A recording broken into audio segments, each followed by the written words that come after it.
ज्या घरामध्ये कुलदेवीची ही सेवा केली जाते, त्या घरामध्ये कोणत्याही समस्या राहत नाही. दररोज कुलदेवीची सेवा कशी करावी, कुलदेवीला नवस कसं करावं, ते आज आपण ह्या व्हिडिओमध्ये पाहणार आहोत. बघा, कुलदेवी म्हणजे आपल्या कुलाचं संरक्षण करणारी आहे, कुलाचं सांभाळ करणारी आहे. जसं आई आपल्या घराचा सांभाळ करतात, तसंच ही कुलदेवी आपल्या घराचा सांभाळ करत असते. कुलदेवी आणि कुलदेव असं दोन्हीही सेवा आपण आपल्याकडनं झालीच पाहिजे. काय होतं, काही कारणामुळे आपल्याला कुलदेवीची सेवा करणं शक्य होत नाही किंवा आपल्याला विसर पडतो. म्हणून आपण इतर इकडं-तिकडं त्या देवाची, ह्या देवाची सेवा न करता आपण कुलदेवीची जर सेवा केली तर आपल्याला 100% आपल्या समस्या दूर होत असतात. आपली कुलदेवी जर खुश असेल, कुलदेवी जर प्रसन्न असेल, तर आपल्या घरामध्ये कोणतेही अडथळे येत नाहीत. मग जसं लग्न कार्यामध्ये म्हणा, शिक्षणामध्ये म्हणा, व्यापारामध्ये जर काही अडथळे येत असेल किंवा घरामध्ये मुली-मुलीचे लग्न झालेलं असतं, ते घटस्फोटापर्यंत आपण जातो किंवा संतान प्राप्तीमध्ये समस्या येत असतात. अशा अनेक गोष्टी असतात. अशा वेळेस जर आपण काही अडथळा येत असेल, तर कुलदेवीची सेवा तुम्ही आवर्जून करा आणि आपली कुलदेवी कोणती आहे ती समजून घ्या आपल्या वडीलधाऱ्या लोकांकडनं. तर कुलदेवीची सेवा करणं कशी करावी? तर कुलदेवीची सेवा म्हणजे आपल्या घरामध्ये आपल्या कुलदेवीचा फोटो किंवा टाक असायलाच पाहिजे.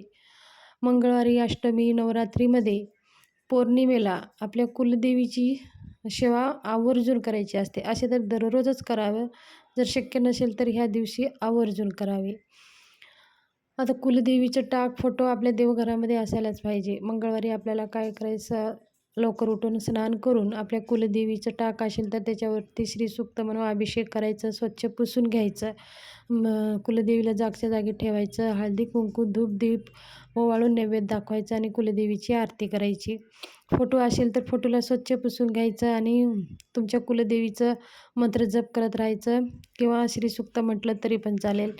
जर तुम्हाला ते पण येत नसेल तर कुलदेवीचं जे बीज मंत्र आहे, ओम ऐं ह्रीं क्लीं चामुंडाय विच्चे, ह्या मंत्राचं जप करत राहायचं आणि फोटोला स्वच्छ पुसायचं, हळदी कुंकू लावायचं, हार घालायचं, जागच्या जागी ठेवून हळदी कुंकू वाहून धूपदीप दाखवून नैवेद्य दाखवून घ्यायचा आहे आणि देवीची आरती करून घ्यायची. मग आरती झाल्यानंतर आपल्याला कुलदेवीची सेवा अत्यंत प्रभावशाली, कुलदेवी प्रसन्न करणारी कोणती सेवा असेल तर ते दुर्गा सप्तशतीचा पाठ. दुर्गा सप्तशतीचं पाठ आवर्जून करावं. दुर्गा सप्तशतीचं पाठ करण्यासाठी आपल्याला 1 तास लागतो. 1 तासामध्ये आपलं दुर्गा सप्तशतीचं पाठ होऊन जातं. तर दुर्गा सप्तशतीचं पाठ खूप महत्त्वाचं आहे. म्हणून आपण आपल्या कुलदेवीचं प्रसन्न करण्यासाठी दुर्गा सप्तशतीचं पाठ आवर्जून करावं. दुर्गा सप्तशतीचा पाठ करण्यासाठी पण काही नियम आहेत. आपल्याला दुर्गा सप्तशतीचा पाठ करण्यासाठी साडीच घालायची आहे, हातामध्ये बांगड्या घालायच्या आहेत, कपाळाला हळदी कुंकू, आपलं सौभाग्यवतीचे अलंकार घालायचं आहे आणि ग्रंथ ठेवण्यासाठी एक पाट ठेवायचा आहे. आपल्याला स्वतःला बसण्यासाठी एक आसन घ्यायचं आहे. कुलदेवीसमोर एक शुद्ध तुपाचा दिवा लावायचा आहे. धूपदीप लावून शुद्ध अशा सुगंधित एक धूप लावून घ्यायचं आहे आणि वाचनाला आपल्याला सुरुवात करायची आहे. वाचनाच्या आधी कुलदेवीला आपल्याला नवस करायचा आहे.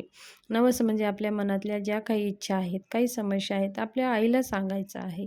असं मनामध्ये भेदभाव न करता आपली आई समोर बसलेली आहे, आईजवळ कसं मन मोकळंपणा आपण बोलतो तसंच मन मोकळंपणे बोलायचं आहे.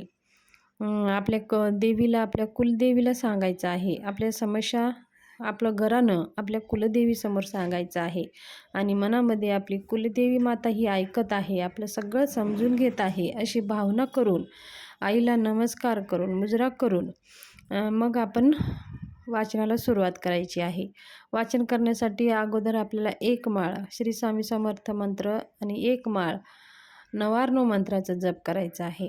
नवार्णव मंत्र जप झाल्यानंतर आपल्याला दुर्गा सप्तशतीचं पाठ करण्यासाठी अगोदर स्वामी स्तवन म्हणायचं आहे, देवीचे 5 मंत्र म्हणायचे आहेत, नंतर दिव्य अपराध स्तोत्र, हे तिन्ही स्तोत्र अगोदर आपल्याला वाचून घ्यायचे आहेत. त्याच्यानंतर आपल्याला पहिला अध्यायापासून 13वा अध्यायापर्यंत वाचायचं आहे आणि मग नंतर क्षमा प्रार्थना स्तोत्र वाचायचं आहे. अशा प्रकारे आपल्याला हे दुर्गा सप्तशतीचं पाठ वाचायचं आहे. पाठ वाचताना आपल्याला ऐकायला येईल अशा आवाजामध्ये वाचायचं आहे. आणि पाठ वाचत असताना शक्यतर आपण मध्ये थांबू नये, उठू नये, कोणाला बोलू नये. म्हणजे एक लहरीमध्ये हा पाठ आपल्याला वाचायचा आहे. एका लहरीमध्ये जर वाचलं तर त्याच्या लहरी निर्माण होतात आणि ह्या जे काही भाव आहे ते आपल्या देवीपर्यंत पोहोचत असतं. म्हणून आपण दुर्गा सप्तशतीचं पाठ वाचन करत असताना आपल्याला मध्येच उठायचं नाही आणि बोलायचं नाही. अशा वेळेमध्येच हा दुर्गा सप्तशतीचा पाठ आपण करायचा आहे. अत्यंत प्रभावशाली देवीला प्रसन्न करणारी ही सेवा आहे. नवरात्रीमध्ये तुम्ही दररोज करू शकता, पण इतर वेळी आपण पौर्णिमा, अष्टमी, त्याच्यानंतर मंगळवार, शुक्रवारी ही सेवा आवर्जून करावी. त्याचबरोबर कुलदेवीचं मंत्र आपलं ओम ऐं ह्रीं क्लीं चामुंडाय विच्चे किंवा सर्वमंगल मांगल्ये शिवे सर्वार्थ साधिके शरण्ये त्र्यंबके गौरी नारायणी नमस्तुते. ह्या मंत्राचं एक माळ जप करू शकता किंवा नवार्णव मंत्राचे एक माळ तुम्ही जप करू शकता. नवार्णव मंत्र म्हणजे ह्या तिन्ही देवी, तीन म्हणजे महाकाली, महासरस्वती, महालक्ष्मी ह्या देवीचे बीज मंत्र आहेत. ह्या तिन्ही देवीचे बीज मंत्र आहे. कोणतीही तुमची कुलदेवी असू द्या, त्यांचे सगळे बीज मंत्र ह्या मंत्रामध्ये येतं. म्हणून हा नवार्णव मंत्र आहे. नवार्णव मंत्राचा आपण दररोज जर 9 माळा केल्या तर आपल्याला याचे अद्भुत असे फायदे होत असतात. जर 9 माळा शक्य नसेल तर तुम्ही 3 माळा करा. 3 माळा शक्य नसेल तर तुम्ही 1 माळा आवर्जून करा. ते पण शक्य नसेल तर 16 वेळेस तर दररोज आपण नवार्णव मंत्राचं जप करायचं आहे. अत्यंत प्रभावशाली ही सेवा आहे आपल्या कुलदेवीला प्रसन्न करण्यासाठी आणि कुलदेवीचं कृपा आशीर्वाद प्राप्त करण्यासाठी.